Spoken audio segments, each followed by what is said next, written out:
बृहदारण्यक उपनिषद की 18वीं कक्षा।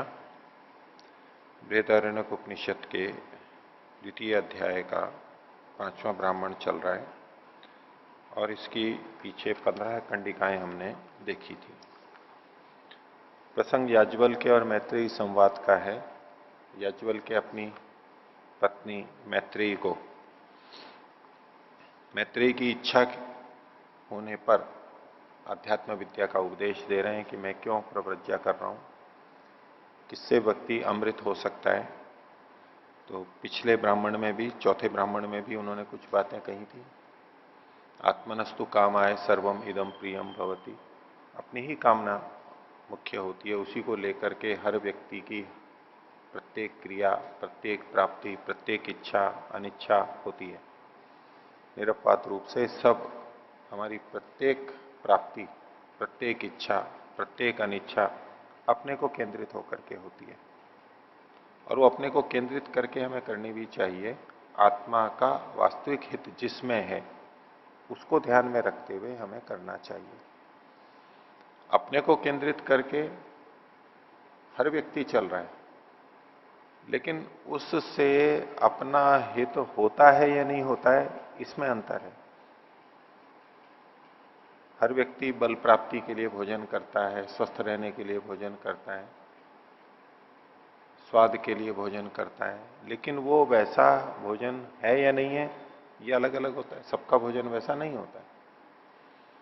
तो इसी तरह हर आत्मा अपना हित चाहता है, अपने हित के लिए कार्यरत है, लेकिन वो जो जो करता है उन सब से, जो जो इच्छा करता है उससे, जो जो प्राप्त करता है उससे उसका हित होता ही हो, यह अनिवार्य नहीं है। नहीं भी हो सकता है कि उनके अपने अपने ज्ञान पर निर्भर करता है। तो जो शुद्ध रूप से आत्मा का हित कर पाते हैं, शुद्ध ज्ञान से अपने ज्ञान को बढ़ाते जाते हैं, जहां हानि होती है उन चीजों को हटाते जाते हैं, वो अपना आत्मा का पूर्ण कल्याण कर पाते हैं। इसलिए इस संसार में रहते हुए आत्मा ही द्रष्टव्य, श्रोतव्य, मंतव्य, निधिध्यासितव्य है। उसको ही केंद्र बना लेना चाहिए। उसके लिए ही जो हितकर है उसी को हम करेंगे। जैसे कोई राष्ट्र भक्त कुछ भी करेगा तो राष्ट्र को ध्यान में रख करके करेगा, राष्ट्र के बारे में सोचेगा, मनन करेगा, सब कुछ, और जो भी करेगा राष्ट्र को केंद्रित रखेगा। कोई धर्म को लेके चल सकता है, कोई किसी पुस्तक को लेके चल सकता है, कोई किसी महापुरुष को, किसी को भी लेकर के चल सकता है।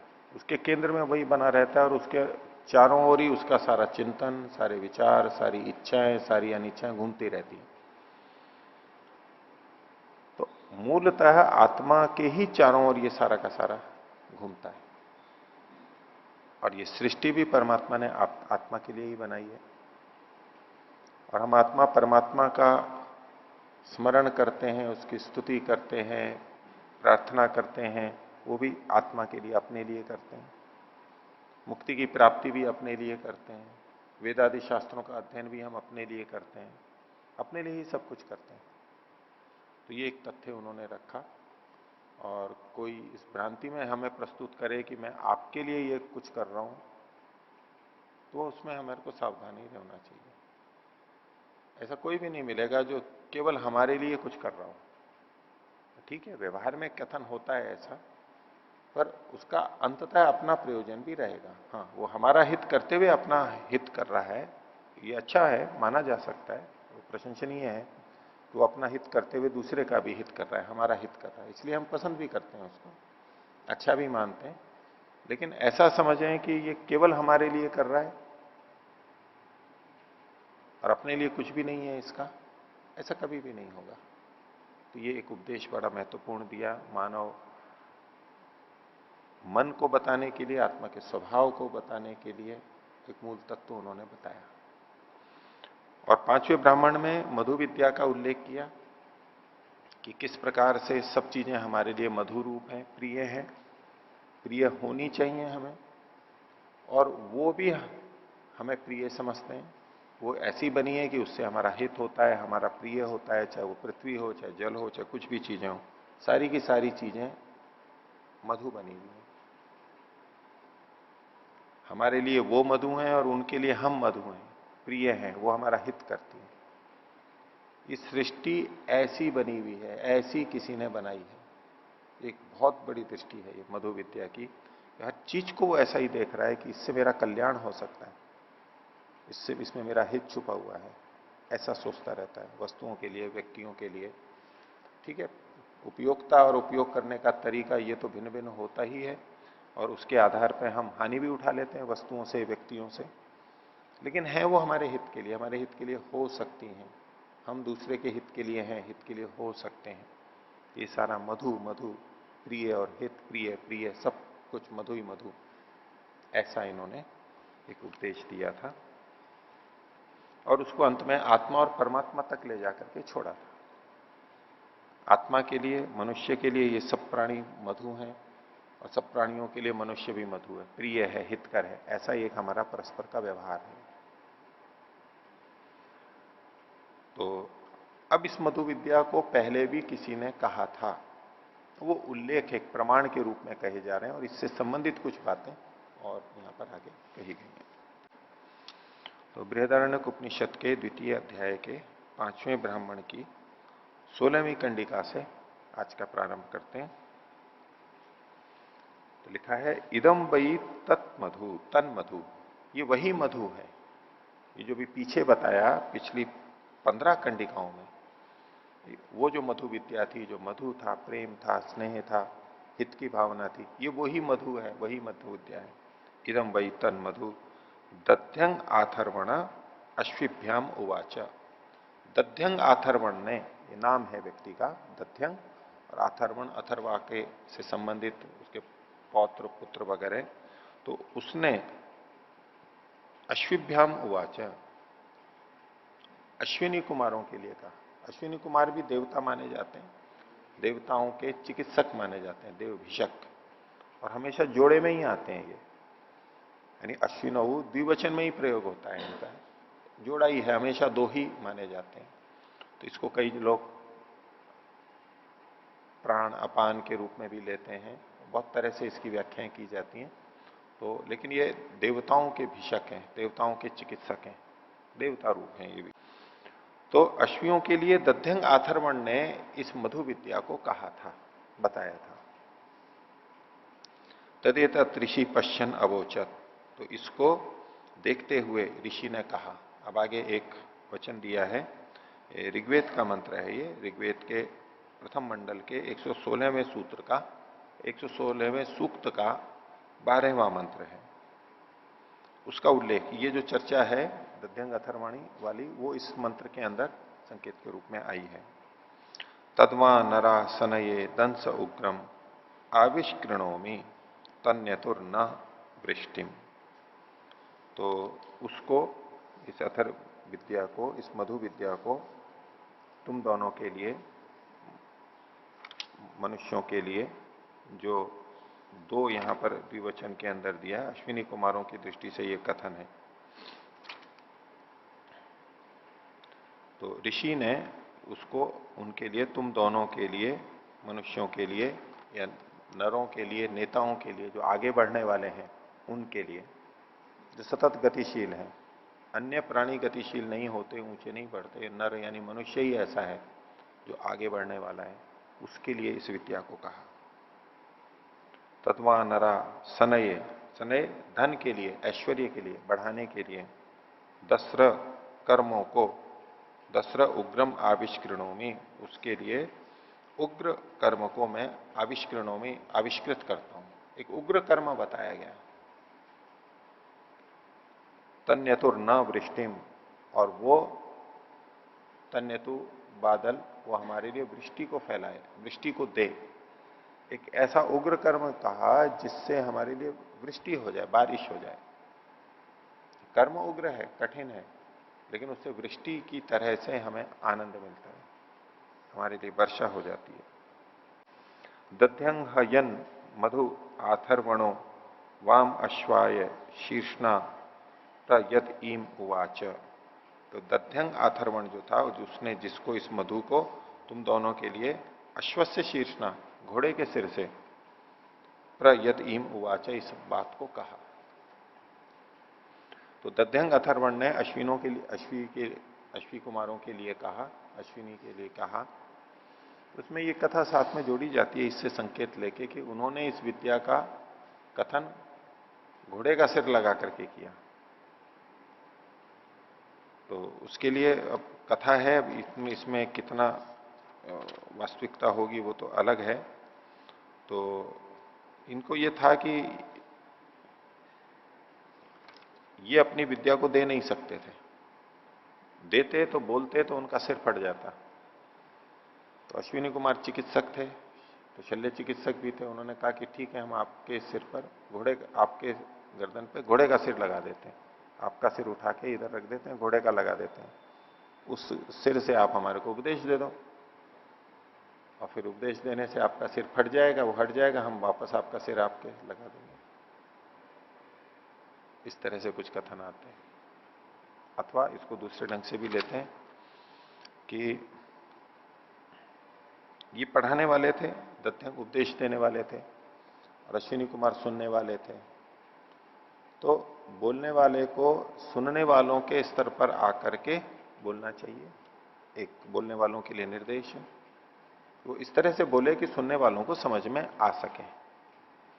अगर बड़े बड़े व्यक्ति छोटे बच्चे को, वो 4-5 साल का 6 साल का बच्चा है, वो कुछ बात पूछता है, उसको किस ढंग से बताएंगे? भले ही उनके पिता महाविद्यालय में प्राध्यापक हो, प्रोफेसर हो, वैज्ञानिक हो, कितने बड़े हों किसी विषय के, लेकिन बच्चे को बताने के लिए तो बच्चे जैसा बनना पड़ता है, नहीं तो बच्चे को समझ में नहीं आएगा।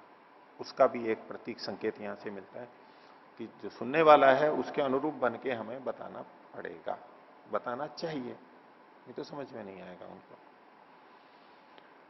तो यहां एक उग्र उपदेश दिया, उग्रम दसरम आविष्करणों, उग्र शब्द का प्रयोग किया यहां पर। यहाँ तो व्याख्याकार ने तो उग्र उपदेश दिया, लेकिन जिससे वृष्टि होती है, और वृष्टि के समान शांति देने वाला है, बारिश के समान।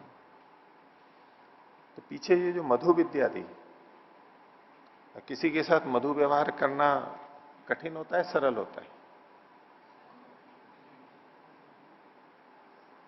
मधुर व्यवहार करना सरल होता है, और अमधुर व्यवहार करना,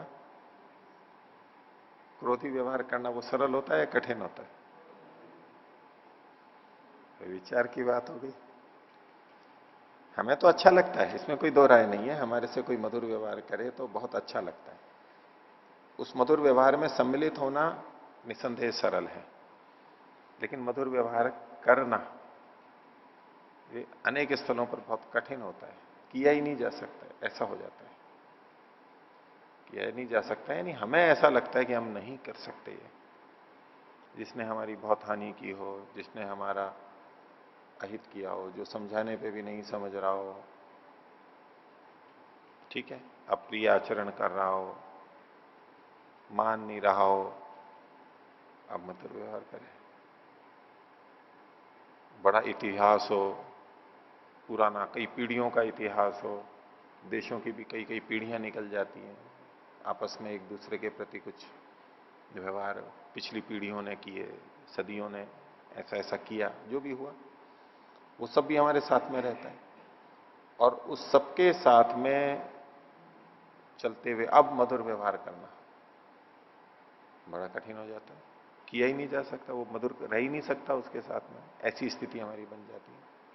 लेकिन ये मधुर करने व्यवहार के लिए यहां उपदेश दिया, और हमारे सृष्टि के साथ में हम मधुर व्यवहार करें, मधुर चीजों, इन चीजों को मधुर समझते हुए करें, तो ये अपने आप में एक उग्रता है, ये कठिन है।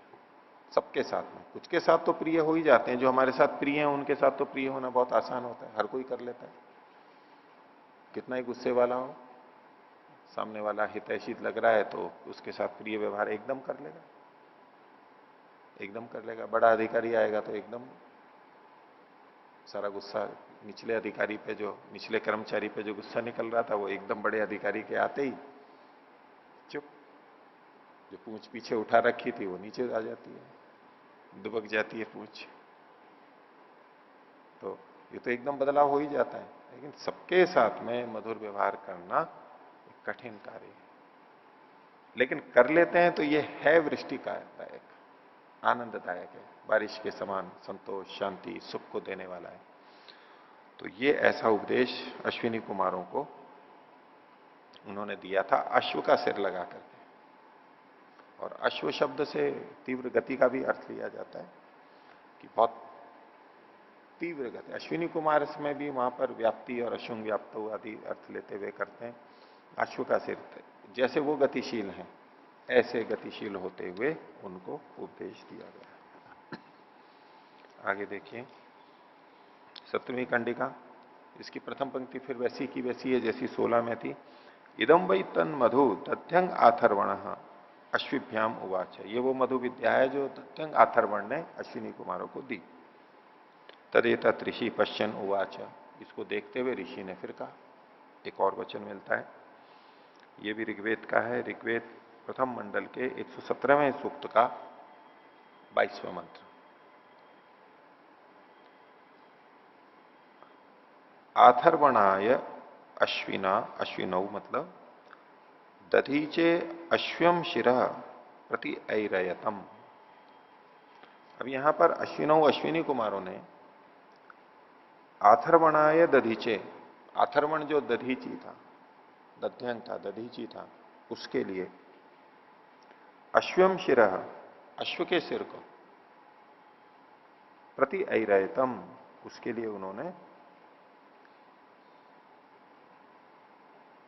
प्रेरित किया, उसको अश्व सिर हो जाए ऐसा उसको प्रेरित किया।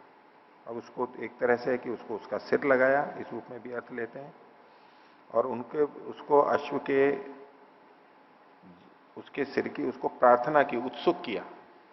जैसे कि कोई शिष्य अध्यापक को प्रेरित कर देता है, जिज्ञासा व्यक्त करता है, जानने की इच्छा करता है, मैं ये पढ़ने आया हूं, मैं ये जानना चाहता हूं, तो वो उसको उत्सुक कर देता है अध्यापक को बताने के लिए। तो ऐसे अश्विनी कुमारों ने दध्यंग आथर्वण के सिर को, ज्ञान को, मस्तिष्क को प्रेरित कर दिया कि आप मेरे को बताओ, उत्सुक कर दिया, उसने अपनी जिज्ञासा प्रकट की। सवाम मधु प्रवोचत, तो तुम दोनों के लिए, उन अश्विनी कुमारों को कहते हैं कि तुम्हारे लिए उसने मधु विद्या को कहा। सवाम मधु, उसने तुम्हारे लिए इस विद्या को कहा। कैसे? ऋतायंतु, ऋतायन त्वाष्ट्रम, ऋतायन यानी सत्य का पालन करते हुए, मर्यादा का पालन करते हुए, त्वाष्ट्रम यानी त्वष्टा से संबंधित, ब्रह्म, त्वष्टा ब्रह्म को भी कहा जाता है, ब्रह्म से संबंधित नियम का पालन करते हुए उससे संबंधित तुम्हारे को कहा। यत दस्रौ अपि कक्षम वाम इति, कि जो ये जो कक्ष है, कक्ष में रहने वाला यानी काट में छुपा हुआ जो है, गुप्त है, उसको तुम दोनों के लिए उसने बताया वाम इति। तो इन कर्मों को, ये जो दस्र है, ये दस्र मतलब कर्म को तुम्हारे लिए कहा। दस्र क्षीण अर्थ में भी आता है, तो जो दुखों की निवृत्ति के लिए कर्म है, ऐसी चीज तुम्हारे लिए उसने कही। ये मधु विद्या के लिए ही कहा जा रहा है। मधु विद्या ऐसी विद्या जो कि हमारे दुखों का क्षय कर देती है, दुखों को क्षीण करने वाली है, ऐसा वो कर्म है। आगे फिर कहा, इदम वै तन मधु दध्यंग आथर्वण अश्विभ्याम उवाच। वो ये मधु विद्या है जिसको दध्यंग अथर्वण ने अश्वियों के लिए कहा। तदेतत् ऋषि पश्चन अवोच, जिसको देखते हुए ऋषि ने ये कहा। फिर ये एक वचन आया, ये वचन कहाँ ये उपलब्ध नहीं होता है। आगे देखिए, पुरश्चक्रे द्विपद, पुरश्चक्रे चतुष्पद। पुर शब्द जो है पुरी के लिए आता है, नगर के लिए आता है।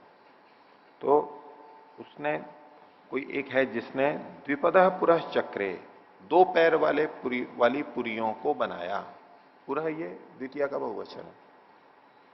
द्विपद, दो पैर वाले पुरियों को बनाया, यानी शरीर है पुरी के से अभिप्राय यहां पर है, दो पैर वाले शरीरों को यानी मनुष्यों को बनाया।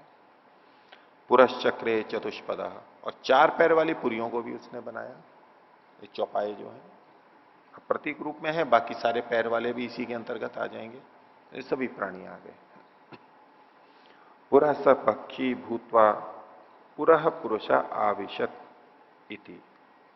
तो पुरः सब पक्षी भूतवा, और इस पुर में, इन पुरों में वे पक्षी होकर के, पक्षी के समान गतिशील होकर के अंदर, जैसे पक्षी कहीं भी प्रवेश कर जाता है वायुमंडल में, कहीं चला जाता है, ऐसे गतिशील होकर के पुरः पुरुषः आविशत इति, ये पुरुष उस पुर में, इन पुरों में प्रवेश कर गया, उसने इनको बनाया और वो इनमें प्रवेश कर गया, इनमें वो विद्यमान है, ऐसा वो एक कोई है। वो कौन है उसको आगे बता रहे हैं। सवा अयम पुरुषः सर्वासु पुरुषु पुरीशय, ये जो पुरुष है, यानी ये ब्रह्म के लिए कहेंगे, परमात्मा के लिए कहेंगे, लक्षण इस तरह के हैं इसलिए। तो सब अयम पुरुष है, वह यह पुरुष ब्रह्म सर्वासु पुरुषु, सभी नगरियों में, पुरीशय, इन पुरियों में शयन करता है, रहता है। नैनेन किंचन अनावृतम, कुछ भी ऐसा नहीं है जो इससे ढका हुआ नहीं हो। वो इनमें प्रविष्ट भी है, प्रवेश किया हुआ है, और कुछ भी ऐसा नहीं है जो उससे ढका हुआ ना हो, अर्थात वो सबके चारों ओर व्याप्त है। अंदर तो है ही, वो आगे भी बताएंगे, वो सबके चारों ओर व्याप्त है, ईश्वर की सर्वव्यापकता को बता रहे। नई न किंचन अनावृतम, नई न किंचन असंवृतम, वो किसी के अंदर नहीं है ऐसा भी नहीं, अंदर से अंदर गया हुआ है और बाहर से बाहर है, और उसी ने इन सब प्राणियों के शरीरों की रचना की है, दो पायों की और चौपायों की, उस परमात्मा के लिए कहा जाए। अब इसका मधु विद्या से कैसे संबंध जोड़ेंगे कि चूंकि उस परमात्मा ने इन सबको बनाया है, उसने इनमें परस्पर मधुरता को देख करके बनाया है, एक दूसरे के हित को ध्यान में रखते हुए बनाया है। हित अवश्य जुड़ा हुआ है, शत्रुता नहीं जुड़ी हुई है, उनमें हित जुड़ा हुआ है। उसी दृष्टि से सारी वस्तुएं बनाई गई हैं हमारे हित के लिए।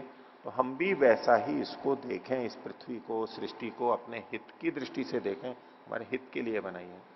हम ये ना समझें कि ये सृष्टि या प्रकृति, ये संसार हमारे को दुख देने के लिए बनाया है।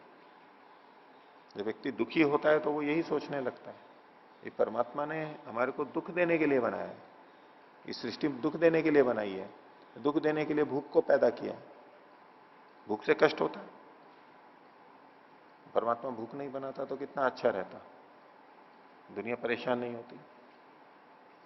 और कुछ नहीं तो ये शरीर ही नहीं बनाता तो सब आराम से रहते हैं ना, कष्ट ही क्यों होता है।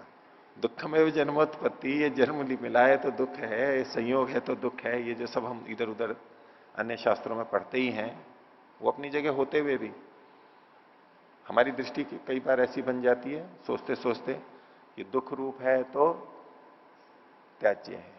हाँ, इसमें दुख है, इसमें कोई दो राय नहीं है, वो एक विवेकी की दृष्टि से है कि इसमें दुख मिश्रित है, लेकिन ये दुख के लिए नहीं है। जैसा कि योग दर्शन में भी आया था, दृष्टा और दृश्य के स्वरूप को जनाने के लिए है ये संयोग, मेरे को मुक्ति देने के लिए है ये सकारात्मक दृष्टि, ये हमारे हित के लिए है सारा। दुख तो है इसमें, छोड़ना भी है, इसी में रमना नहीं है, इसको साधन को साधन के रूप में देखना है। तो ये इसमें मधुत्व आया कहां से, मधुरत्व आया कहां से, कैसे ये सारा समायोजन है कि सब एक दूसरे के लिए हितकारी हैं, हितकारी हो सकें इसलिए ये ऐसे बनाए गए हैं। बच्चे माता पिता के लिए, माता पिता के लिए बच्चे, और प्रकृति वनस्पतियां हमारे लिए, हम वनस्पतियों के लिए, ऐसे ही जो सारा सामंजस्य बना हुआ है, क्यों कैसे हो पाया, क्योंकि उस परमात्मा ने ही दो पायों को, चौपायों को बनाया है, वो ही इनके अंदर विद्यमान है, वो ही इनको आवृत करके ठहरा हुआ है, इनके अंदर भी विद्यमान है। तो ऐसा वो परमात्मा, तो उसका मधुरता का संबंध ये ब्रह्म के साथ में जोड़ा जा रहा है, परमात्मा के साथ में जोड़ा जा रहा है, और किसी की ऐसी ताकत नहीं कि वो इनको कर सके, ऐसा तालमेल बना सके, जो इतना विचित्र तालमेल है, परस्पर सहयोग, वो और कोई नहीं बना सकता, सामर्थ्य नहीं है। हम अपनी अज्ञानता से उसको तोड़ते रहते हैं, दुखी होते रहते हैं, दुखी करते रहते हैं, लेकिन परमात्मा ने तो इसको इस तरह से बनाया है कि हम आपस में सहयोग कर सकते हैं और सुखी हो सकते हैं, मधु बना सकते हैं। ये परमात्मा का वर्णन किया। आगे देखिए, एक और वचन बोलते हैं, प्रथम पंक्ति बिल्कुल वैसी ही है। इदम वही तन मधु दध्यंग आथर्वणो अश्विभ्याम उवाच, दध्यंग आथर्वण ने अश्विन को ये कहा। तदेतत ऋषि पश्चन उवाच, ऋषि ने उसको देख करके कहा। अब ये रूपम रूपम प्रतिरूपो बभूव, यहां से लेके आगे हरय शतादश इति, ये ऋग्वेद का मंत्र है, छठे मंडल के 47वें सूक्त का 18वां मंत्र। तो रूपम रूपम प्रतिरूपो बभुव तदस्य रूपम प्रतिचक्षणाय। ये जो रूप रूप दिखाई दे रहे हैं सारे, एक एक रूप, रूप रूप मतलब प्रत्येक रूप, ये रूप वो रूप, पर्वत का, पहाड़ का, नदी का, पेड़ का, ये जो विविध रूप संसार में दिखाई दे रहे हैं हमारे को, ये सब क्या, ये प्रतिरूपो बहु है, जैसे कि उसके प्रतिरूप बने हुए हैं। ये जो एक एक रूप है वो उसका प्रतिरूप बना हुआ है, जैसे प्रतिबिंब होता है, प्रतिरूप होता है, और वैसा का वैसा बना हुआ है। तो एक दृष्टि से लगेगा कि ये सारा है तो क्या परमात्मा इसी रूप वाला है, ये सारा उसी का प्रतिबिंब है, प्रतिरूप है। प्रतिरूप कहते हैं, प्रतिछिप, प्रतिछाया कहते हैं, छाया प्रति बोलते हैं, फोटोकॉपी बोलते हैं, बिल्कुल वैसी की वैसी इमेज होती है, वो प्रतिरूप छाया के रूप में होती है, दर्पण में जैसा दिखाई देता है इत्यादि, वैसा का वैसा आ जाता है, स्कैन करते हैं तो वैसा का वैसा आ जाता है इत्यादि। ये प्रतिरूप की तरह से, ये जो जितना रूप है ये प्रतिरूप है। प्रतिरूप मतलब किसी दूसरे का रूप है, उस जैसा है। तो अगर आंखों से जो दिखाई देता है उस रूप में देखेंगे उस तरह से, तो ये तो शास्त्र के अनुकूल नहीं है, क्योंकि परमात्मा निराकार है, उसका कोई रूप नहीं होता है। लेकिन फिर भी ये कहा जाता है ये बिल्कुल उस जैसा है। जैसे किसी दो व्यक्तियों को भी हम कह सकते हैं कि ये बिल्कुल उस जैसा है, शरीर की दृष्टि से, और शरीर की दृष्टि नहीं तो स्वभाव की दृष्टि से भी हम कह देते हैं ये बिल्कुल उसकी नकल है, यानी इसका स्वभाव वैसा ही है, वैसा ही उठना बैठना बोलना सोच इत्यादि। आंतरिक गुणों को भी हम प्रतिरूप के लिए कह देते हैं, ये बिल्कुल उस जैसा है। तो समानता केवल बाह्य रूप से ही देखी जाती हो ऐसा नहीं, अन्य रूप से भी देखी जा सकती है। तो यहां प्रतिरूपता कैसे देखनी है हमें, कि पीछे मधु विद्या का प्रकरण चल रहा है और यहां उसको उद्धृत किया है। तो मधु में प्रियता और हितता ये जुड़ी हुई रहती है। तो जैसे परमात्मा हमारे लिए प्रिय है, हम परमात्मा के लिए प्रिय हैं, और वो हमारा सदा हित करता है, हानि नहीं करता है। तो ये संसार भी ऐसा ही बना हुआ है, उसका प्रतिरूप है, प्रिय है, हितकारी है, हित के रूप में बना हुआ है, जैसे कि परमात्मा का सारा प्रेम यहां पर आ गया। जैसे घर परिवार में लौकिक रूप से जैसा कथन करते हैं, बोले मां का प्रेम कहां दिखाई देता है, बोले आज भी मां की रोटी मेरे को याद आती है। ठीक है, मां के बनाए लड्डू याद आते हैं, अथवा ऐसी कोई भी, मान लीजिए मां ने किसी को बेटे के लिए कुछ बना के भेजा, बेटी के लिए बना के भेजा, वो कहीं दूर रहते हैं, अब उसको खाते हुए क्या दिखाई दे रहा है, उसको उसको वो चीज नहीं दिखाई दे रही, उसको वो मां का प्रतिरूप दिखाई, मां के प्रेम का प्रतिरूप दिखाई दे रही है। किसी ने किसी को वस्तु भेजी, उपहार भेजा, कुछ भी, पुष्प भेजा, वस्त्र भेजे, पुस्तक भेजी, तो जिनका बहुत निकट का संबंध होता है, प्रेम होता है, उनको वो वस्तु वस्तु नहीं दिखाई देती, उनको उसमें उनका प्रेम, उनकी श्रद्धा, उनकी भावना, वो सब दिखने लगती है। छोटी छोटी चीज में, लेखनी हो और हो, जो भी कुछ भी छोटी चीज हो, वो हमारे को उसका प्रतिरूप लगने लगता है। अब वो प्रतिरूप वैसा तो प्रतिरूप नहीं होता है, स्थूल रूप से देखने लगे तो, ये जैसे लड्डू गोल है, जैसे लेखनी है, ऐसे मां भी वैसी ही होगी, ऐसा तो नहीं है। तो वहां ये जो प्रतिरूपता है बिल्कुल वैसा का वैसा, ये भावना के स्तर पर है। तो रूपम रूपम प्रतिरूपो बहुव, ये जो सारा रूप रूप है ये प्रतिरूप है उसका। क्यों, तदस्य रूपम प्रतिचक्षण है, उसके रूप को जानने के लिए, उस परमात्मा के रूप को समझने के लिए ये ऐसा बना हुआ।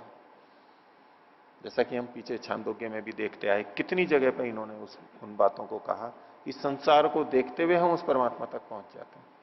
इस संसार में परमात्मा के कर्तृत्व को देखते हैं, इस संसार में परमात्मा के प्रेम को देखते हैं, उसका हमारे प्रति कितना प्रेम है, उसने हमारे लिए क्या क्या कैसे कैसे बनाया, ये जो हम संसार की वस्तुओं में देखने लगते हैं, इससे हम वहां तक पहुंचते हैं।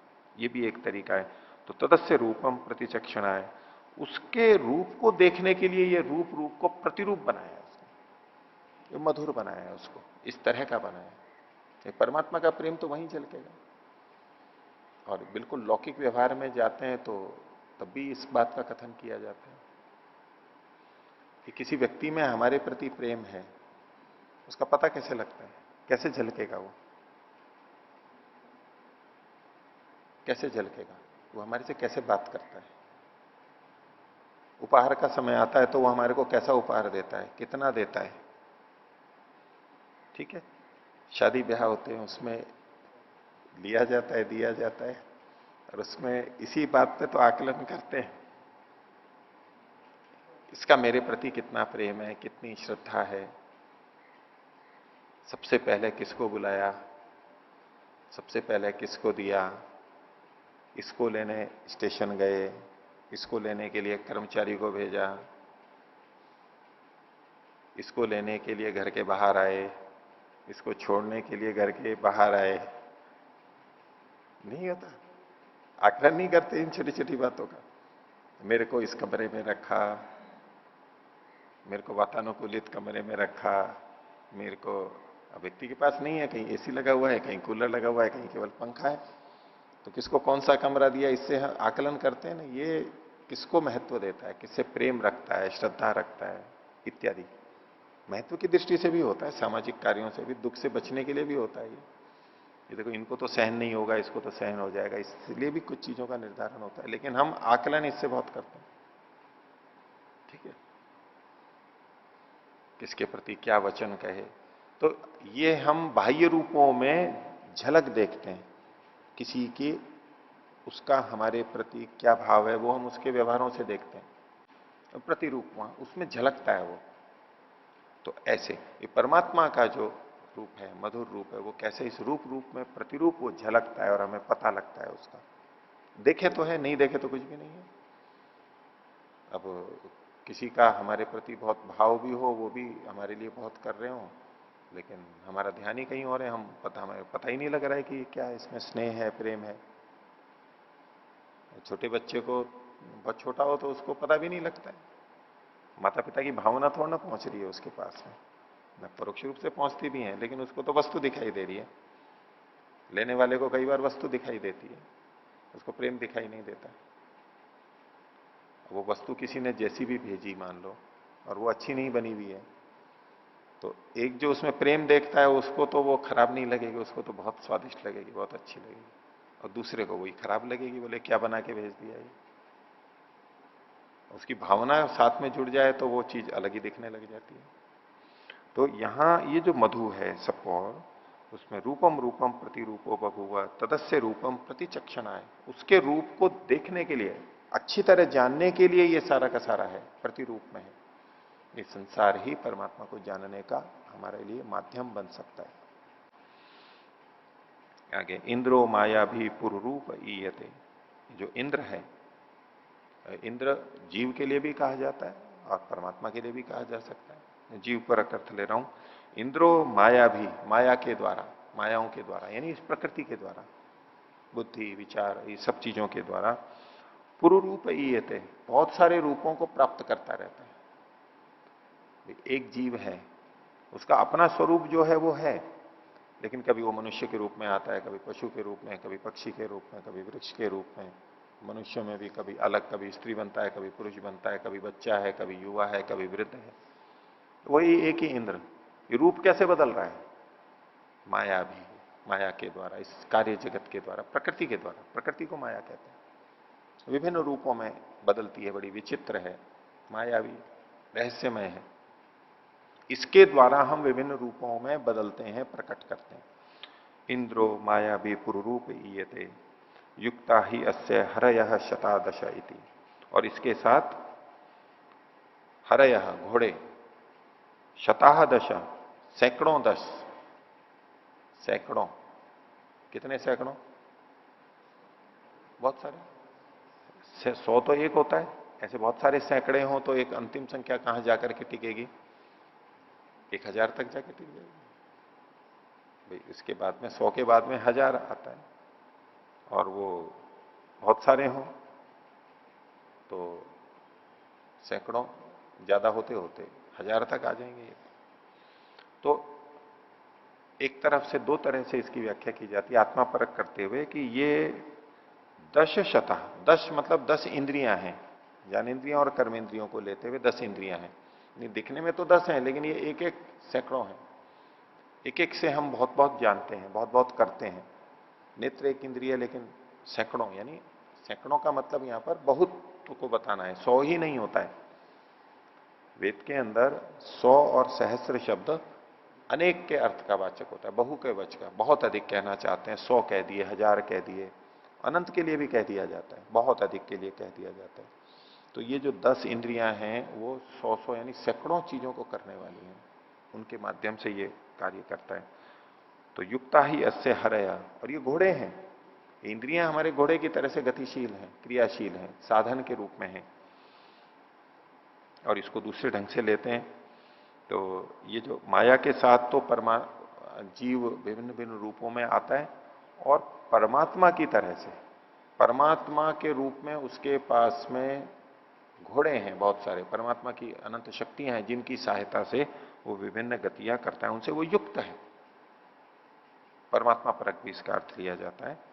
और इंद्र का मतलब भी परमात्मा लिया जाता है कि वो जो परमात्मा है विभिन्न माया के रूप में इस प्रकृति से विभिन्न रूपों में यहां पर आ रहा है। जो विभिन्न रूप आ रहे हैं परमात्मा के, ये कैसे आ रहे हैं? माया के सहयोग से, प्रकृति के सहयोग से वो विभिन्न रूपों में प्रकट हो रहा है हमारे लिए, कहीं जल के रूप में, कहीं अग्नि के रूप में। अब इसकी थोड़ी व्याख्या करते हुए ये कह रहे हैं, अयम वै हरयो अयम वै दश सहस्राणी बहुनी च अनंतानी च। तो ये हरि कौन है? हरया, ये घोड़े कौन है? बोले अयम वही हरया, यही तो हरि है। कौन है अयम? अयम फिर सर्वनाम का प्रयोग किया गया है, लेकिन जो प्रसंग में चल रहा है ये परमात्मा ही तो हरि है। परमात्मा को हरि नाम से भी कहा जाता है, हरिओम, परमात्मा को हरि नाम से कहा जाता है। हरि हरि बोल इत्यादि, इस परमात्मा के लिए हरि शब्द का प्रयोग है। हरया, ये हरया कौन है? घोड़े कौन है? हरि घोड़े के लिए भी कहा जाता है, तीव्र गतिशील है, शक्तिशाली है। तो अयम वही हरया, ये परमात्मा ही ये घोड़े हैं। अयम वही दश सहस्राणी, यही 10 सहस्र हैं। 10 सहस्र नहीं, 1000 और 10, ऐसे व्याख्या की जाती है, 1000 और 10। पीछे जो कहा गया था शतः दश, यहां पर 1000 और 10 कहा जा रहा है, तो शतः बहुवचन है और वो बहुवचन का मतलब यहां पर है 1000। और बहुत सारे, मतलब शतः मतलब 1000 और फिर उसके और ज्यादा करके 10,000 इन्होंने अर्थ लिया है। तो 10 सहस्राणी, 1010, शतः मतलब 1000 हो गए, और तो 1010 अर्थ करते हैं, और बाकी यूं हम सीधे देखेंगे तो सहस्राणी चूंकि बहुवचन में कहा गया है, तो 10 सहस्राणी, 10 सहस्राणी मतलब 10,000, अनेक के अर्थ में। अब 10 सहस्त्र का मतलब क्या है? पीछे शत कहा, यहां सहस्त्र कहा, शब्दों का भेद हमें लग रहा है, तो उसको कह रहे हैं बहुनी, इसका मतलब है बहुत सारे। और बहुत सारे कितने? बहुनी च अनंतानी च, बहुत का मतलब यहां पर अनंत है, कोई सीमा ही नहीं है। अनंत भी तो बहुत होते हैं, जो अनंत होता है उसको एक तो कह नहीं सकते, अनेक ही होते हैं, वो तो भी बहु होते हैं, बहुत सारे होते हैं। तो यहां पर शत कह लें, शतः कह लें, सहस्त्र कह लें, बहु कह लें, सबका तात्पर्य क्या है? अनंत है। तो ये जो घोड़े हैं, ये जो हरि है, ये कितना है? और कोई सीमा नहीं है उसकी, अनंत है। अब ये अनंतता और ये जिस तरह से वर्णन किया जा रहा है, तो यहां पर परमात्मा परक अर्थ कर सकते हैं। तो जैसा कि पिछले मंत्र में दूसरी पंक्ति में किया था, इंद्र का आत्मा परक अर्थ लेते हुए, और युक्ता अस्य हरय शतादश, इसके हजारों सैकड़ों अनंत घोड़े हैं, यानी ये परमात्मा हमारे लिए इतने अनंत रूपों में विद्यमान है, अनंत रूपों में हमारी सहायता कर रहा है। एक होते हुए भी उसको अनंत क्यों कहा जा रहा है, बहुत क्यों कहा जा रहा है? क्योंकि विविध रूपों में हमारे साथ क्रिया कर रहा है, विविध रूपों में हमारा सहयोग कर रहा है। आगे तदेतत ब्रह्म, वह यह ब्रह्म, या ब्रह्म शब्द भी आ गया है साक्षात, तो इसलिए हरयः, ये अयम हरयः, ये कौन है? ब्रह्म के लिए कहा जाता है। तदेतत ब्रह्म, ये कैसा है? अपूर्वम, अपूर्व है। अपूर्व शब्द के कई अर्थ हो सकते हैं। अपूर्व मतलब जिस उस जैसा कोई नहीं है। हम जब पहली बार कोई चीज को देखते हैं, अद्भुत होती है, बोले अपूर्व है ये, तो इससे पहले कभी ऐसा नहीं हुआ, इससे पहले कभी किसी ने नहीं किया, ये वस्तु आई है बिल्कुल नई आई है, आज तक कभी नहीं बनी, ऐसी चीज को कहते हैं, तो अपूर्व है। और दूसरे ढंग से इसका अर्थ करते हैं जिसका पूर्व कुछ ना हो। पूर्व और पर में पूर्व कारण होता है और पर कार्य होता है। मिट्टी और घड़ा, तो मिट्टी पूर्व है, पहले होता है, घड़ा बाद में होता है। तो पूर्व शब्द कारण के लिए भी आता है और पर शब्द कार्य के लिए भी आता है। तो कहा ये ब्रह्म कैसा है? अपूर्वम, अपूर्व है। यानी इसका कोई कारण नहीं है। ये किसी से बना है, जिस ब्रह्म की चर्चा कर रहे हैं, जिसने ये सब मधु पैदा किया है, जो सब जगह व्यापक है, सब प्राणियों को उत्पन्न कर रहा है, वो कैसा अपूर्व है, उसको किसी ने बनाया हो ऐसा नहीं है। ये पहले कभी नहीं था अब आ गया हो ऐसा नहीं है। एक कारण रहित है, ये सदा से है, यानी नित्य है, नित्यता को कहा जा रहा है। इसका कोई कारण नहीं है। अपूर्वम, आगे कहा अनपरम, उसका अपर भी नहीं है। अन अपरम, अपर जो दूसरा है वो भी नहीं है। अपर का मतलब इसके बाद में कुछ और होता हो, इससे भी परे कोई होता हो, ऐसा भी नहीं है।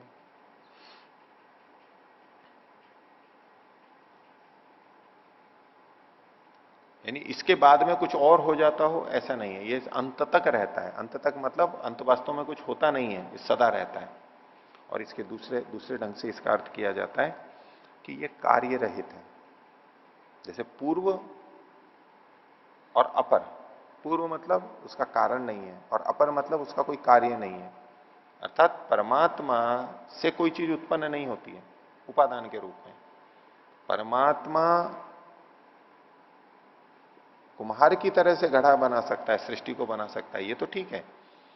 लेकिन कार्य का मतलब है कि वो वस्तु उपादान के रूप में हो। मिट्टी से जैसे घड़ा बन गया, ऐसे परमात्मा उपादान के रूप में हो और उससे ये सारी सृष्टि बन गई है, तो ऐसा नहीं है, अनपरम है। इसका कोई कार्य नहीं है, इससे कोई चीज कार्य वस्तु उत्पन्न नहीं होती है। तदेतत् ब्रह्म अपूर्वम अनपरम। और इसका शंकराचार्य जी का भाष्य भी मिलता है। शंकराचार्य जी ने इस शब्द को ऐसे ही खोला है बिल्कुल। वो लिखते हैं अपूर्वम नास्य कारणम पूर्वम विद्यते इति अपूर्वम। अपूर्व का मतलब न अस्य, अस्य मतलब ऊपर ब्रह्म का ही परमेश्वर लेते हुए आ रहे हैं। किम बहुना तदे तद ब्रह्म, यह आत्मा, ये जो आत्मा है ये ब्रह्म है। वो वैसे आत्मा ब्रह्म को एक मानते हैं, लेकिन जिस जो आत्मा, परमात्मा परक भी अर्थ है, जो आत्मा है चेतन है, ये ब्रह्म है, बड़ा है। कैसा? अपूर्वम। अपूर्व शब्द जो यहां पर लिखा है उसकी क्या व्याख्या है? न अस्य कारणम पूर्वम विद्यते, इसका कोई कारण पहले विद्यमान नहीं है, कारण नहीं है, पूर्व नहीं है, इसलिए ये अपूर्व है। इसमें तो कोई मतभेद है ही नहीं। जो परमात्मा को मानते हैं वो तो अनुत्पत्ति धर्म ही है, बनता नहीं है, उसका कोई कारण नहीं है। इसमें तो चाहे त्रैतवाद हो चाहे अद्वैतवाद हो, द्वैत हो, उसमें ये तो इस विषय में तो सब एक मत है। ये हो गया।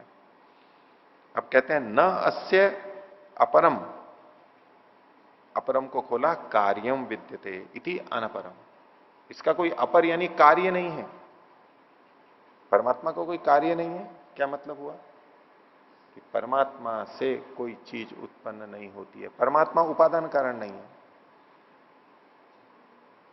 अब यूं अद्वैत के अंदर उस तरह की व्याख्याएं की जाती हैं, लोग मानते हैं कि ब्रह्म ही परिवर्तित होकर के कार्य जगत में आ गया। जब वो अद्वैत में केवल ब्रह्म को ही मानते हैं, ब्रह्म ही परिवर्तित होकर के जीव बन गया, उसका अंश है, और ये सारा कार्य जगत, जड़ जगत भी उसी से बना है, ये सब कुछ ब्रह्म ही ब्रह्म है, इस तरह की जो व्याख्या की जाती है, या इनके वचन एकदम स्पष्ट है। अनपरम का अर्थ है इसका कोई कार्य नहीं होता है, इससे कोई चीज बनती नहीं है परमात्मा से। हाँ, परमात्मा बनाने वाला है, उसमें कोई दो राय नहीं। यहाँ तो कहा ही गया है कि सारे पूरों को बनाने वाला, दो पैर वालों को, चार पैर वालों को, और सबको बनाने वाला वो है, उसका तो स्पष्ट उल्लेख आ ही रहा है और कोई दो राय नहीं है उसमें। लेकिन परमात्मा उपादान कारण नहीं हो सकता, ये शंकराचार्य जी भी स्वीकार कर रहे हैं। ऐसी इनकी हिंदी में भी जो इन्होंने व्याख्या की है जिन लोगों ने, उन्होंने बिल्कुल वैसा का वैसा ही अर्थ किया है। मूल का भी अर्थ किया है, भाष्य का भी जो अर्थ किया है इसी रूप में है कि परमात्मा का ना तो कोई कारण है और ना ही परमात्मा का कार्य है।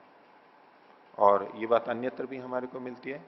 श्वेताश्वतर उपनिषद के अंदर 6-8 में, छठे अध्याय के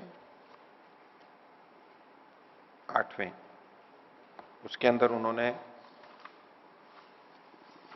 प्रकृति को, जीव को और ब्रह्म को, तीनों को अलग अलग ढंग से ही एकदम स्पष्ट वर्णन किया है। तो ब्रह्म का वर्णन करते हुए उससे पीछे इन्होंने कहा था तम ईश्वराणाम परमम महेश्वरम तम देवतानाम परमम च दैवतम पतिम पतीनाम परमम परस्ता तद्विदाम देव देवम भुवनेशम ईट्यम। वो स्तुति के योग्य, पूजा के योग्य जो है, पृष्ठ संख्या 1030 के ऊपर है।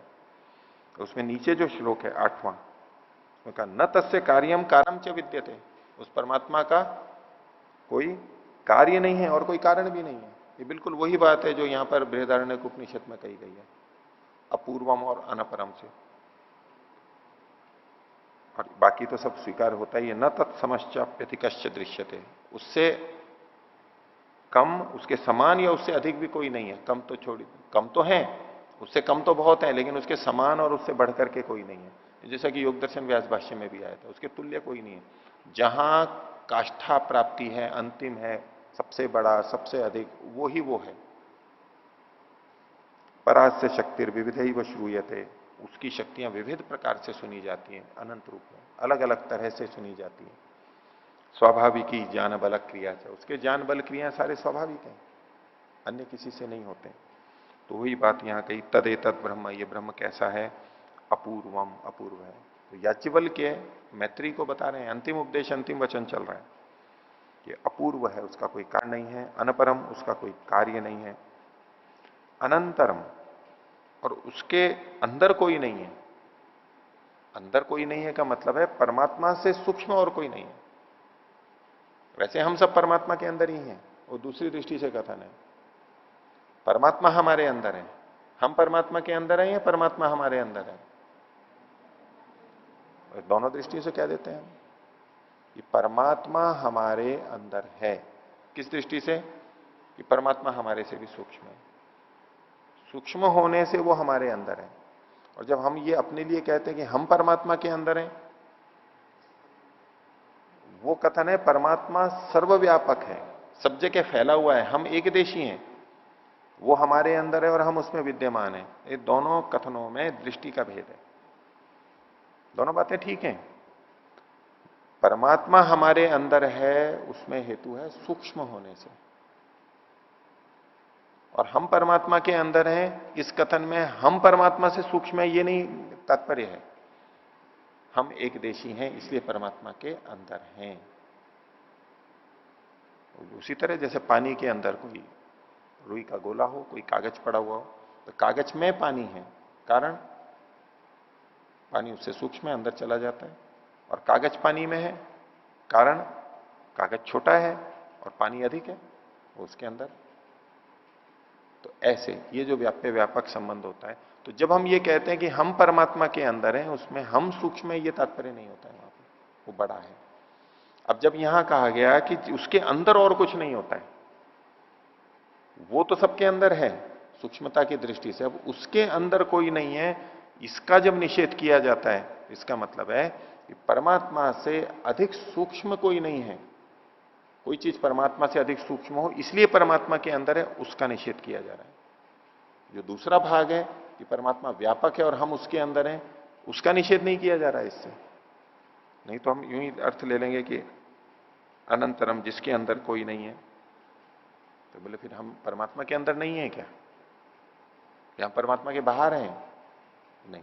जब ये कहा जा रहा है कि परमात्मा हमारे अंदर है, तो हम परमात्मा के बाहर कहां जाएंगे? तो प्रसंग के अनुसार तात्पर्य इसी रूप में निकल के आएगा, वो कहना वक्ता यही कहना चाहता है। तो जिसके अंदर कोई नहीं है यानी उससे सूक्ष्म कोई नहीं है, अनंतरम, अबाह्यम, और उसके बाहर भी कोई नहीं है। हम उसके बाहर नहीं है, हम इतने व्यापक हों कि परमात्मा से भी बाहर फैल जाएं, ऐसा नहीं। वो सब जगह फैला हुआ। अब ये दूसरे ढंग से कहा जा रहा है, परमात्मा हमारे अंतर बाहर है, बाहर है, हम परमात्मा के बाहर नहीं है, हम उसके अंदर ही विद्यमान है। हमारा घेरा इतना बड़ा हो कि हम उसको व्याप्त कर लें, ऐसा नहीं है, हम तो व्याप्ति ही है। अबाह्यम, अयम आत्मा ब्रह्म, ये ऐसी आत्मा, ये ब्रह्म है। दूसरी आत्मा ब्रह्म नहीं है, ये जो इन लक्षणों वाली आत्मा है वो ब्रह्म है, उसको कहना चाहते हैं, उस ब्रह्म का उपदेश कहना चाहते हैं, उस ब्रह्म की प्राप्ति के लिए ये निकले हैं। और कहा सर्वानुभू, सबका जो अनुभव करने वाला है, सर्वानुभू, सबको अनुभव करता है, सबको जानता है, प्रत्येक वस्तु को, प्रत्येक प्राणी को, उसकी प्रत्येक क्रिया को, उसके प्रत्येक गुण को, सबको पूरी तरह से जानता है। सर्वानुभू, ये भी परमात्मा ही हो सकता है, जीव नहीं हो सकता। इति अनुशासनम, ये अनुशासन है, ये नियम है, ये उपदेश है, ये परंपरा से चला आ रहा है, यही निश्चय है, इसके इधर उधर नहीं जा सकते। अनुशासन में नियम रहता है, इससे इधर उधर नहीं जा सकते। ऐसे ये एक अनुशासन है, वो ही ब्रह्म है और कोई नहीं है ब्रह्म। इन्हीं गुणों वाला है, इन गुणों से भिन्न नहीं, इनसे विपरीत भिन्न गुण वाला नहीं। गुण तो अनंत है परमात्मा में, लेकिन इन गुणों के विपरीत गुण कोई लगाने लगे वो नहीं है। ये अनुशासन है, ऐसा ही है वो। बड़े निश्चयात्मक ढंग से याज्ञवल्क्य ने मैत्रेयी को ये बात कही। बोलो उसकी प्राप्ति के लिए मैं जा रहा हूं। तो अब कथा तो यहीं पर ही समाप्त हो जाती है। अब आगे का तो कथा बंद रह जाती है कि मैत्रेयी ने क्या किया। मैत्रेयी याज्ञवल्क्य के साथ गई, अथवा तो वहीं उसने धन का बंटवारा करवा लिया कात्यायनी के साथ में, ये तो यहां लिखा नहीं है। और वैसी जैसी पृष्ठभूमि है उसके आधार पर तो जैसी जिज्ञासा मैत्रेयी ने रखी थी, उससे तो ये प्रतीत होता है कि वो वहां नहीं रुकी होगी। जो जानना था वो जाना उसने, पतिदेव ने बता दिया याज्ञवल्क्य ने। पर यहां तो ऐसा लिखा हुआ है, हो सकता है उस तरह की कथा हो, कहीं और से संकेत मिलता हो कि याज्ञवल्क्य ने मैत्रेयी से विदा लेते हुए कहा कि यही मेरा अनुशासन है, यही मेरा उपदेश है। तो विदा ली, इसका मतलब है मैत्रेयी साथ में नहीं गई, मैत्रेयी वहीं रह गई। तो लेकिन इसका यह भी मतलब नहीं है कि मैत्रेयी ने धन का बंटवारा किया हो सकता है याज्ञवल्क्य का निर्णय हो कि भाई अब सन्यास लिया है, सन्यास में तो साथ साथ नहीं रह सकते पति पत्नी, वानप्रस्थ तक रह सकते, सन्यास में तो साथ में नहीं रहना है। भले ही मैत्रेयी का भी वही लक्ष्य हो, वो भी अध्यात्म की जिज्ञासु है, लेकिन फिर भी उस नियम का पालन करते हुए अब तो मैं बिल्कुल अकेला ही विचरण करूंगा। उपदेश दे दिया, वो उपदेश के अनुसार चलेगी, मैत्रेयी भी करेगी, हो सकता है वो भी ब्रह्मवादिनी बन के उसी तरह विचरण करती, लेकिन विदा ली उसने। इससे ये भी नहीं होता कि कात्यायनी के साथ उसने धन का बंटवारा किया, हो सकता है वो भी छोड़ के चली गई हो, कुछ समय बाद में छोड़ करके चली गई हो, कात्यायनी को दे के चली गई और किसी को दे दिया हो। तो ये दूसरे इस ब्राह्मण में जो हमने देखा, ये जो दो कथाएं कही गई, दो तरह से ये मधु विद्या का उल्लेख किया गया और इसको ब्रह्म तक पहुंचाया गया। और ब्रह्म ही इस मधुरत्व का कारण है, उसी के कारण से ये सारा मधुरत्व है। और हम परमात्मा की संरक्षण में, परमात्मा के संरक्षण में रहते हुए उस प्रियता को, मधुरत्व को, सुरक्षा को अनुभव कर सकते, वो हमें अनुभव करना चाहिए। ये मधुरत्व आ जाएगा तो हमारे अंदर से भय, आशंका आदि है वो हमारी उतनी उतनी हटती चली जाएगी और हम भी मधुर बन जाएंगे। और मधुर पाने के लिए ही तो हम सारा कार्य कर रहे हैं। ये संसार के पीछे जो भाग रहे हैं वो भी तो मधु के लिए ही भाग रहे हैं, मीठेपन के लिए, प्रीति के लिए, सुख के लिए ही भाग रहे हैं। पर ये मधु विद्या, पूर्ण मधु की प्राप्ति, पूर्ण प्रेम की प्राप्ति, पूर्ण सुख की प्राप्ति इस तरह से होती है। इसके आगे दूसरे अध्याय का छठा ब्राह्मण, और इस ब्राह्मण में इन्होंने इस गुरु शिष्य परंपरा को बताया है। बहुत सारे आचार्यों के, ऋषियों के नाम दिए हैं, इनसे इन्होंने सीखा, इनसे इन्होंने सीखा, बहुत सारे नाम दिए हैं। और बहुत सारे नाम एक जैसे भी हैं, तो गोत्र नाम भी हैं। और कई बार इसने उससे सीखा, उससे इसने सीखा, परस्पर भी सीखा है। एक जैसे नाम है, वो भिन्न भिन्न व्यक्ति भी हो सकते हैं और एक व्यक्ति भी हो सकते हैं परस्पर सीखने वाले। और एक ही नाम के कई व्यक्ति हो सकते हैं, वो गोत्र का नाम भी हो सकता है। सब उसी तरह से चलते चले आ रहे हैं। इस छठे ब्राह्मण में तो इन्होंने नाम दिए हैं और इस पूरी परंपरा को इन्होंने अंत में ब्रह्मा के साथ में जाके जोड़ा है। और ब्रह्मा और उसके पीछे ब्रह्म, परमात्मा, तो परमात्मा से जो ज्ञान प्राप्त किया उस परंपरा को इन्होंने यहां पर बताया है। तो इसमें तो नाम दिए हुए हैं और कुछ नहीं। इसके अंतिम वाले में देखिए, जैसे इन्होंने प्रारंभ में कहा अथ वंशः पौतिश्याम, तो अब पौतिमाश्य अथ वंश, ये वंश परंपरा को बताया। ये गुरु शिष्य परंपरा और संतान की दृष्टि से भी हो सकता है। पौतिमाश्य, अब तीसरे के अंत में देखिए, तो ये जो कहां से है, परमेष्टि न परमेष्टि ब्रह्मणो ब्रह्म स्वयंभू ब्रह्मणे नमः, स्वयंभू ब्रह्मा को नमस्कार है। स्वयंभू मतलब जो स्वयं अपने आप में विद्यमान है। परिभू स्वयंभू, ये जो वेद में भी आता है, परमात्मा के लिए परिभू स्वयंभू, वो जो स्वयंभू परमात्मा है जिसको किसी ने नहीं बताया। इस परंपरा को बताते बताते अंत में ब्रह्म तक परमात्मा तक पहुंचे। और कोई कहे भी उसको किसने बताया, वो तो स्वयंभू है, वो तो सर्वज्ञाता है, वो तो स्वयं अपने आप में परिपूर्ण है। तो ये बहुत सारे नाम दिए हैं। आज की भाषा में हम ये कुछ नाम हमारे परिचित हैं और कुछ बिल्कुल अपरिचित हैं, नए उस समय के नाम ये रखे गए थे। तो केवल नाम का यहाँ पर उल्लेख किया गया। बृहदारण्यक उपनिषद में और भी 2 जगह पे इस परंपरा को बताया गया है, लगभग ऐसा ही या कुछ बदल करके भी गुरु शिष्य परंपरा के नाम परंपरा से इतिहास से चले आ रहे हैं। अब इसी में तीसरा अध्याय प्रारंभ होता है, दूसरा अध्याय समाप्त हुआ और तीसरे अध्याय का पहला ब्राह्मण।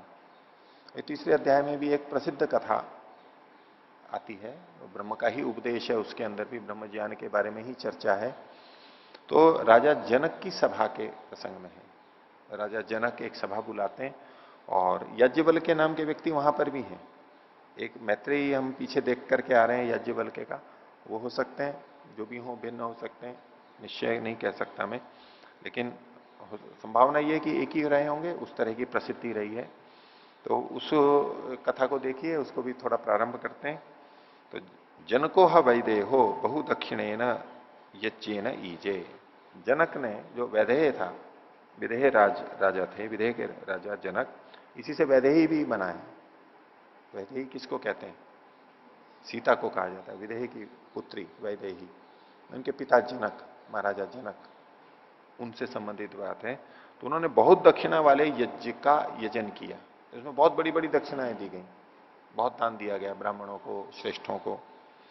तो तत्र कुरु पांचाला नाम ब्राह्मणा अभिसमेता बभू। वहां पर कुरु प्रदेश के और पंचाल प्रदेश के ब्राह्मण, सारे बड़े लंबे क्षेत्र के ब्राह्मण वहां इकट्ठे हुए। तो कुरु प्रदेश दिल्ली आसपास कुरुक्षेत्र और ये सब कहा जाता है, और पांचाल देश, तो बहुत बड़ा क्षेत्र, यानी राजा उस समय अलग अलग जो भी रहे होंगे, तो वहां के बहुत सारे ब्राह्मण इकट्ठे हुए। तो तस्य जनकस्य वैदेहस्य विजिज्ञासा बभूव। और राजा जनक के मन में एक जिज्ञासा पैदा हो गई, कुतूहल पैदा हो गया। इतने सारे इकट्ठे हो गए तो जिज्ञासा हमारे को भी हो जाती है, हमारे सामने भी बहुत बड़े बड़े ऋषि आ जाएं, ब्राह्मण आ जाएं, योगी आ जाएं, तो जिज्ञासा उत्पन्न हो जाती है। और उनके भी मन में हुई, क्या कौशिद ऐशाम ब्राह्मणा नाम अनुचानतमाइति। इन ब्राह्मणों में सबसे योग्य कौन है, वेदों का ज्ञाता श्रेष्ठ ऋषि सबसे बड़ा कौन है इनमें, ये उसके मन में जिज्ञासा पैदा हो गई। अब उसको पता करना था, उसने एक उपाय ढूंढा। उसने क्या किया, सह गवाम सहस्रम अवरुरोध। उसने 1000 गायों को एक तरफ कर दिया, रोक दिया, ये 1000 गायें हैं। और 10 पादा एक श्रृंगयो आबद्धा बभूवु। और एक एक गाय के सींग पर 10 पाद, सोने के मुद्रा कह सकते हैं ऐसे। तो एक पल में 4 पाद होते हैं, यानी चौथाई भाग जो होता है वो होगा। तो एक पल को कहते हैं 16 माशे का, यानी 16 ग्राम का कह लीजिए, उसका चौथाई हो गया 4 ग्राम का। तो 10-10 हो गए, तो इसका मतलब है 40-40 ग्राम, 40-40 ग्राम। 10 ग्राम का क्या मूल्य है आज? 25,000 से ज्यादा है। अभी कम हो गया था, लेकिन अभी लगभग 25 मान के चलिए, वो 28-30 तक पहुंच गया था। अभी औसत माने 25,000 का। तो 4 तोले का 1 लाख रुपए, 1-1 लाख रुपए का सोना जैसे उनके सींगों पे लगा रखा हो। और ऐसी ऐसी 1000 गायें, 1000 गायें, और 1 लाख को 1000 से गुणा करेंगे तो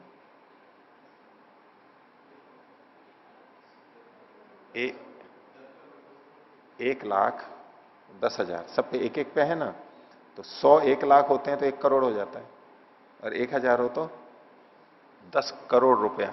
आज की दृष्टि से इतने का तो सोना सोना था, और गायें थी वो तो अलग, 1000 गायें, उनको एक तरफ कर दिया। बड़ी बात है, इसकी कोई कीमत नहीं होती।